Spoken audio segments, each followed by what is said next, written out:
بسم اللہ الرحمن الرحیم۔ السلام علیکم۔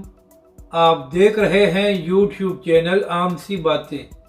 علامہ سعد حسین رضوی کا تاریخی خطاب اور تحریک لبیک پر ظلم کرنے والوں کو پیغام، اس ویڈیو میں ہم اسی کے متعلق بات کریں گے۔ ناظرین کرام، آج امیر المجاہدین کے دوسرے عرس پر خطاب کرتے ہوئے تحریک لبیک کے سربراہ علامہ سعد حسین رضوی نے کہا کہ امیر المجاہدین کو سمجھنے کے لیے صدیاں لگ جائیں گی اور پھر پتہ چلے گا کہ علامہ خادم حسین رضوی علیہ رحمہ کا علمی مقام کیا تھا۔ تحریک لبیک کے سربراہ نے کہا کہ جس عظیم مشن کو علامہ خادم حسین رضوی علیہ رحمہ شروع کر کے گئے تھے، ہم آج بھی اسی پر گامزن ہیں اور کبھی بھی اسے پیچھے نہیں ہٹیں گے۔ تحریک لبیک کے سربراہ علامہ سعد حسین رضوی نے کہا کہ حکومتوں اور بڑی بڑی طاقتوں نے تحریک لبیک پاکستان پر ہر قسم کا ظلم کیا، ہماری پوری قیادت کو جیلوں میں ڈالا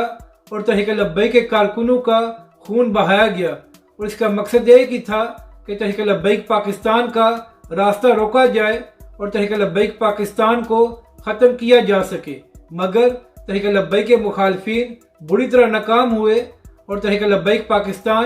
آج بھی اپنا کام کر رہی ہے اور پہلے سے زیادہ تحریک لبیک پاکستان عوام میں مقبول ہے۔ تحریک لبیک کے سربراہ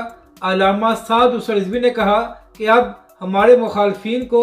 لبیک کا نعرہ بھی ہضم نہیں ہو رہا اور بہت سے لوگ کوشش کر رہے ہیں کہ لبیک کے نعرے کو روکا جا سکے۔ تو ایسے لوگوں کو پیغام دیتے ہوئے تحریک لبیک کے سربراہ علامہ سعد حسین رضوی نے کہا کہ کسی کا باپ بھی تحریک لبیک کا راستہ